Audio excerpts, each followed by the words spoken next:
تجارت انسان کی زندگی کا ایک حصہ ہے، ایک جزو ہے۔ موٹے موٹے الفاظ میں اگر کہا جائے تو انسان اگر کمائے گا نہیں تو بھوکا مر جائے۔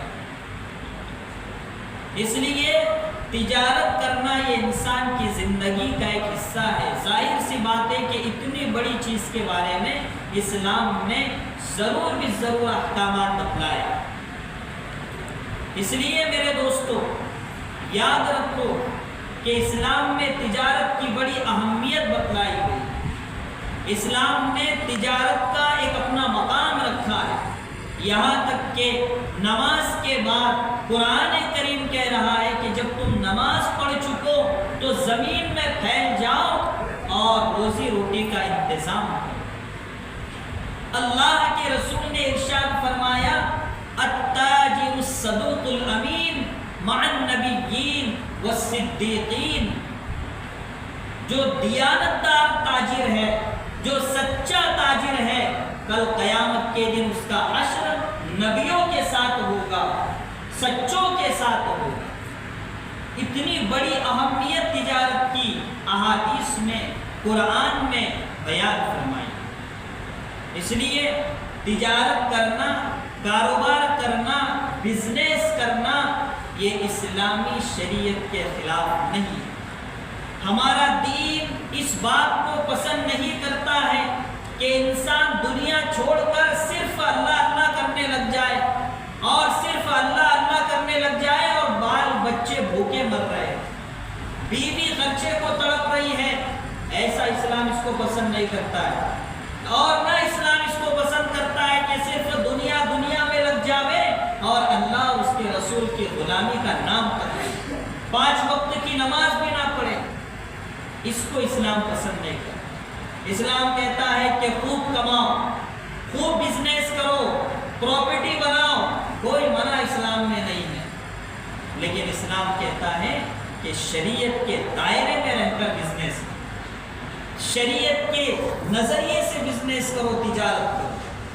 ہمارے نبی جن پر ہماری جان قربان ہے اور جن کے لیے ہمارا جینا مرنا ہے، اللہ کے رسول محمد عربی صلی اللہ علیہ وسلم نے تجارت بھی کی، کھیتی باڑی بھی کی، ملازمت بھی کی۔ اللہ کے رسول بکریاں چرایا کرتے تھے۔ اللہ کے رسول 2 مرتبہ ملک شام تجارت کے لیے سفر کیے اللہ کے رسول۔ اسی طریقے سے مدینے سے قریب ایک جگہ تھی، وہاں اللہ کے رسول کھیتی باڑی کیا کرتے تھے۔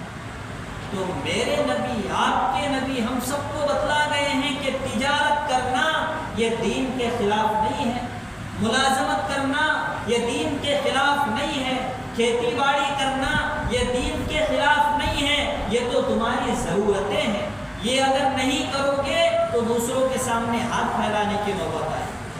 اس لیے میرے دوستو تجارت کی بڑی اہمیت اسلام نے رکھی ہے۔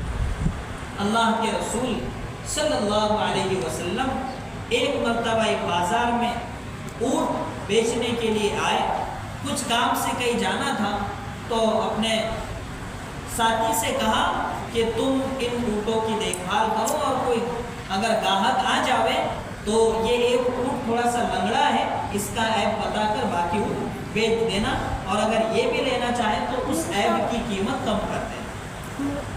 اللہ کے رسول چلے گئے۔ جانے کے بعد قافلہ آیا، تاجروں نے مال خرید لیا اور چلے گئے۔ وہ لنگڑا اونٹ جو تھا وہ بھی لے لیا، وہ چلے گئے۔ اللہ کے رسول آئے، پوچھا کہ بھائی کس نے لے گیا ہے؟ تو کہا کہ فلاں جگہ سے قافلہ آیا تھا، انہوں نے خرید کر لے گئے۔ کہا کہ آپ نے وہ لنگڑے اونٹ کے بارے میں بتایا تھا؟ تو اللہ کے رسول نے، اس ساتھی نے کہا کہ اللہ کے رسول میں بھول گئے۔ تو اللہ کے رسول نے کہا کہ وہ کس طرف گئے ہیں؟ وہ کہا کہ یمن کی طرف گئے۔ اللہ کے رسول نے گھوڑے پر اس کو سوار کیا اور اس طرف نکل پڑے۔ گئے، درمیان راستے میں قافلہ نظر آیا، انہیں روکا، کہا کہ آپ نے اونٹ خریدا ہے؟ کہا ہم نے خریدا ہے۔ کہا کہ کہاں سے خریدا ہے؟ کہا کہ بازار سے خریدا ہے۔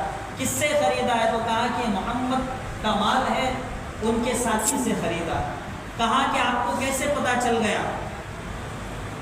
تو کیسے پتا چل گیا؟ تو کہا کہ ہمارے مالک نے کہا تھا کہ مدینہ جانا، اس بازار میں ایک تاجر ہے محمد نام، اس کا ہی مال خریدنا اور واپس آ جانا، سودا بھی مت کرنا، بھاؤ بھی مت کرنا. اب وہ گئے، انہوں نے کہا کہ ہم نے مال خرید لیا. اللہ کے رسول نے ارشاد فرمایا کہ دیکھو اس مال میں تھوڑا سا عیب، ایک اونٹ لنگڑا، اس لنگڑے اونٹ کی قیمت آپ نے پختہ اونٹ سے لے لی، اس لیے آپ ایک کام کرو کہ وہ لنگڑا اونٹ واپس دے دو، پیسے واپس لے لو ایک اونٹ کی قیمت، یا تو پھر اتنے جو کم پیسے ہو رہے اس لنگڑے اونٹ کے وہ آپ لے. انہوں نے وہ اونٹ رکھ لیا، جو بھی معاوضہ طے ہوا. تو دیکھو اللہ کے رسول کی تجارت کہ ایک عیب تھا تو بتلانے کے لیے ان کے پیچھے دوڑے. اور اگر ہماری تجارت ہو تو اگر عیب والی چیز بک گئی تو ہم کمال سمجھیں گے اور یہ کہیں گے کہ ارے میں نے تو بیچ دیا اور برابر بھاؤ میں بیچا. اور اگر وہ واپس آیا کہ ارے یار یہ خرابی ہے، لیتے ٹائم دیکھنا تھا نا، جب پتہ نہیں چلا گیا آپ کو.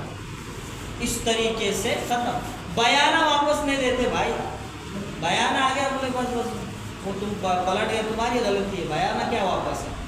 شریعت تو یہ کہتی ہے مال اگر عیبدار ہو تو مال واپس لینا ہے، اس کی فضیلت ہے شریعت. اور آج کل کیسی تجارت ہو رہی ہے کہ اپنی من مانی تجارت، شریعت کی نظر سے تجارت نہیں ہو رہی. اس لیے ہم دیکھ رہے ہیں کہ سب سے زیادہ اگر بدنام تاجر ہے تو مسلمان ہے. تجارت میں، بزنس میں، کاروبار میں سب سے زیادہ دھوکہ دے رہے تو مسلمان دے رہے. سب سے زیادہ اگر ناانصافی کا کام کر رہے ہیں، عیبدار چیزیں چھپا چھپا کر بیچ رہے تو مسلمان. مارکیٹ میں سب سے زیادہ بدنام ہمارے اپنے لوگ ہیں. کیوں ہے؟ شریعت کی نظر سے تجارت نہیں کر رہے، اس لیے بدنام ہے. دوسری قوموں کو دیکھو آپ کہ بزنس میں اور بولنے میں اتنے وہ سچے ہیں کہ ایک بار لیے تو سچا بول کر وہ لوگ دیتے ہیں.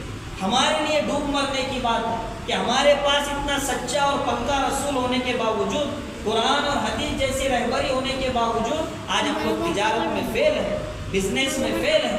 اس لیے میرے دوستو تجارت کرو حق کے ساتھ، سچ کے ساتھ، انصاف کے ساتھ. بزنس کرو سچائی کے ساتھ، جھوٹ کی ملاوٹ مت رکھو.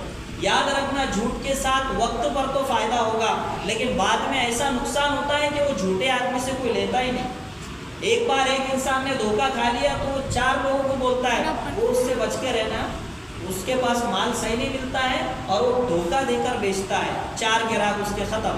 اس طرح 4 کر کے پورے لوگ اس سے بدزن ہو جاتے، اس کے پاس کوئی کھڑے تھا نہیں.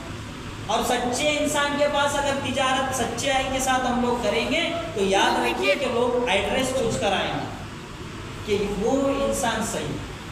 یاد رکھنا یہ بات شریعت کی ہے اور اس بات کو آپ آزما کر دیں.